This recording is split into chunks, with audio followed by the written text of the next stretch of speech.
Every single day, our staff has come to work and give it their all. Every single day has been full of new challenges, and they've met them with flexibility, grace, and professional courtesy.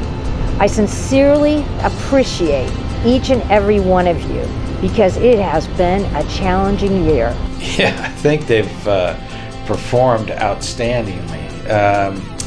Most of the things that have happened have been outside the staff's control, and I'm impressed with the fact that they stepped up and decided they were going to control the things that were in their control and moved on and got the job done.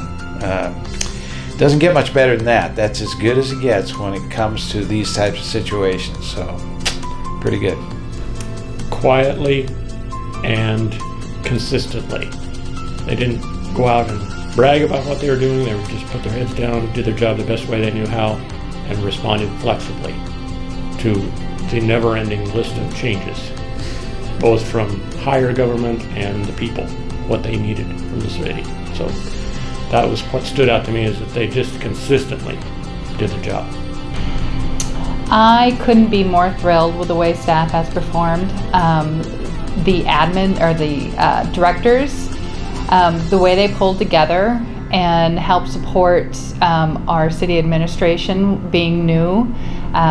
They supported them and showed them how things are done.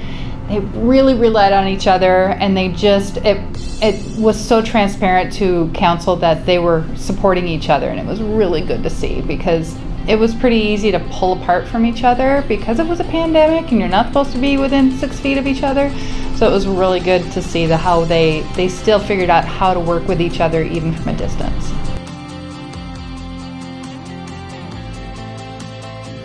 We couldn't function.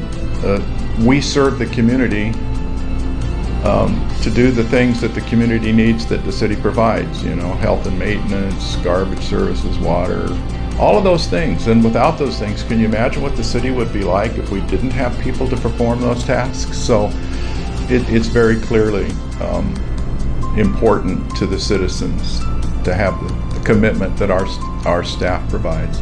Because I would say, not knowing statistically, but I would say 90% or better live here or close to Camas. A lot of them have gone to school here, you know, have had family members that have worked here. It does help with continuity a little bit, and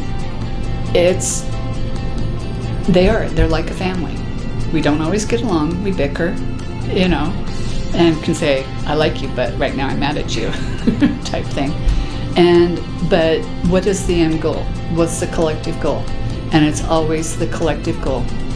What works best for everyone is the outcome that we want.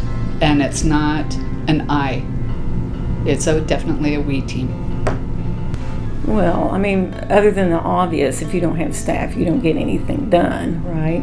But it's not that having staff, it's about having excellent staff and people that know their jobs and are willing to step up and speak out and do what needs to be done to get the job done. So I appreciate that too. But I love you all so much. Thank you guys. Appreciate all the work you guys have done, and I hope I can support you in the future. Thank you guys so very much for all that you've done for us and the citizens of Camas. I couldn't imagine it without you guys. Just want to thank you guys so much for not only sticking through COVID, but also staying with me over the past 2 years. I really appreciate the guidance that I've gotten from so many of you, and I really appreciate that. Team, good job, and thank you. Yeah, I want to say thank you, a heartfelt thank you to our staff for the commitment that they have made over these tumultuous times. Thank you. We really appreciate it.